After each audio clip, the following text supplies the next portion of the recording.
Assalamualaikum warahmatullahi wabarakatuh. Balik lagi bersama saya di channel Aslampu ya. Seperti biasa, saya sering berbagi informasi seputar asam lambung dan seti ya.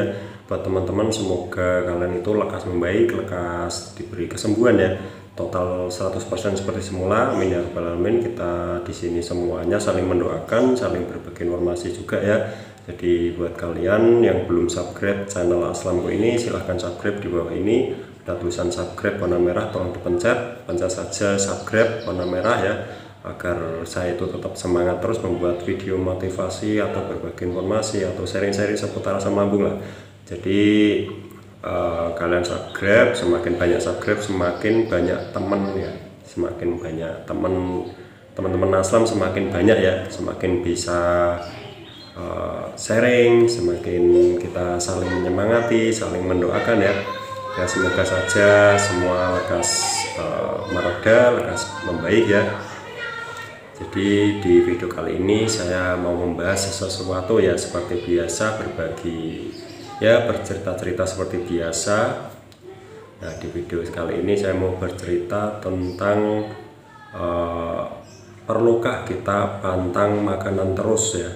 Perlu nggak sih kita itu mantang makanan terus menerus ya? Ya di sini sesuai pengalaman saya, sesuai yang saya tahu ya, sesuai keamanan juga ya. Ini yang saya alami sendiri, mungkin setiap orang beda ya, itu terserah kalian ya. Dan pendapat orang pastinya berbeda-beda. Jadi masalah pantangan makanan itu apakah harus sih kita pantang terus? Nah di sini ini menurut saya sendiri, dan mungkin ada yang beda pendapat, itu terserah kalian ya. Jadi pantang makanan terus itu kalau belum 100% itu menurut saya harus ya, harus dan wajib ya, karena sistem pencernaan kita itu belum normal, belum bisa berjalan normal 100% gitu ya. Mungkin masih ada luka atau masih klep esofagusnya masih lemah, kan kita nggak tahu kan di dalam ya, kalau nggak endoskopi kan nggak tahu ya. Jadi menurut saya sangat perlu banget ya pantang makanan, harus pantang makanan ya. Mas, misal saya mau nyoba pantangan itu gimana? Nah, kalau kalian mau nyoba pantangan itu lihat-lihat dulu kondisi kalian itu bagaimana, perutnya itu bagaimana, apakah sering ada sensasi atau perut udah sama sekali nggak ada sensasi, itu beda lagi ya. Yang boleh nyoba pantangan mungkin cuma sedikit itu kalau perut udah nggak ada sensasi sama sekali, itu nggak apa-apa ya, tapi saran saya jangan berlebihan, cukup nyoba saja sedikit udah. Jadi secukupnya saja, jangan sampai kalian berlebihan terus nanti makannya nggak teratur lagi ya. Jadi jangan sampai begitu. Jadi menurut saya kalian memang harus pantang dulu sampai 100% normal semuanya, sensasi udah nggak ada lagi, kecemasan udah nggak ada lagi. Soalnya apa, pantangan itu bisa menyebabkan kecemasan ya, karena mungkin sistem pencernaan kita itu belum normal, belum sepenuhnya sembuh ya, yang mungkin ada luka-luka atau otot esofagusnya itu lemah, itu belum kembali normal 100%. Jadi kalian kalau misal makan pantangan, nanti yang luka di lambung atau otot esofagus yang longgar itu mau kembali ke posisi semula, kalian masukin makanan yang pantangan, misal pedas, ada pedasnya sedikit, meskipun sedikit, itu bisa memperlambat ya penyembuhan. Jadi itu ya yang saya maksudkan, itu kalian boleh makan pantangan, itu terserah kalian ya.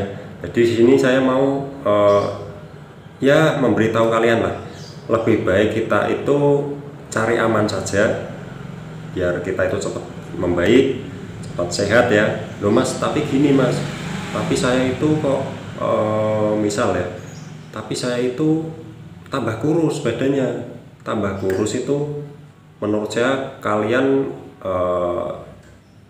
nggak harus makan pantangan ya. Jadi kalian kurus itu mungkin bisa jadi karena pikiran ya, stres, terus makannya milih-milih ya, terus nggak doyan makan itu ya, itu nggak doyan makan itu gimana? Nggak doyan makan itu ada lauk bening, terus ada misal dikukus, dibacem, itu kalian nggak doyan, doyannya pengennya yang berminyak, yang pedas, itu salah menurut saya. Kalian kalau doyan makan pasti kalian berat badannya tambah ya. Berat badan tambah, nanti semakin kesini semakin sehat lah pokoknya. Jadi kalian harus hati-hati sendiri, harus jaga sendiri ya. Jadi nggak bisa sembarangan masalah pantang makanan, itu nggak bisa sembarangan menurut saya. Soalnya sekali kalian terkena misal pedas masuk terus mengenai luka, misalkan si pedas itu kan panas ya, sifatnya itu pedas panas, itu mengenai luka, itu menurut kalian bagaimana rasanya? Pasti perih, pedih, dan pasti kecemasan itu muncul ya, karena perih, sakit, kecemasan muncul. Nah di situ kalian ya gitu terus nanti kalau kalian ndablek tentang pantangan ya.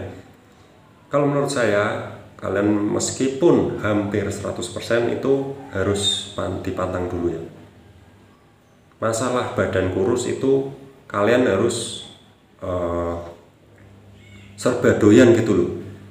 Apapun yang misal tahu tempe yang dikukus atau dibacem itu kalian harus doyan. Makannya harus stabil, jangan telat makan, terus jangan stres. Stres itu bisa bikin kurus loh, nggak naik itu bisa loh. Jadi nggak kalian itu nggak harus makan pedas, harus makan berminyak terus kalian bisa gemuk lagi, nggak gitu ya. Karena saya juga mantang, tapi berat badan saya stabil, bahkan naik sedikit ya. Padahal saya mantang terus. Nah itu di situ saya kok bisa berkata begini ya. Jadi saya nggak membuat-buat. Jadi memang kalau nggak harus makan pantangan terus bisa gemuk, nggak gitu. Kalian makannya nafsunya itu banyak apa enggak? Nafsu banyak, pikiran tenang. Pasti kalian nanti lambat laun berat badannya kembali normal ya. Bahkan bisa melebihi normalnya ya. Seperti saya dulu kurus banget. Mungkin saya sebelum terkena aslam itu ya 60, nanti 58, terus kadang 55, terus naik lagi. Saya begitu terus. Jadi antara 55 sampai 60 itu naik turun. Sekarang stabil di 60, kadang 61, kadang 62, nanti turun lagi. Saya malah bertambah ya, padahal saya mantang. Saya nggak makan pedas, saya nggak makan berminyak saya jarang banget ya. Karena saya anti banget sama yang berminyak, karena berminyak itu buat luka lambung itu nggak cocok ya. Bisa bikin perih, bisa bikin kambuh, bisa bikin cemas ya. Pokoknya berminyak itu janganlah. Berminyak, pedas, kecut itu jangan. Terus jangan telat makan, ya itu ya. Kalian harus jaga pantangan sampai kapan sih? Ya di sini sampai kapannya itu sampai kalian sembuh total 100%, tidak ada sensasi apapun.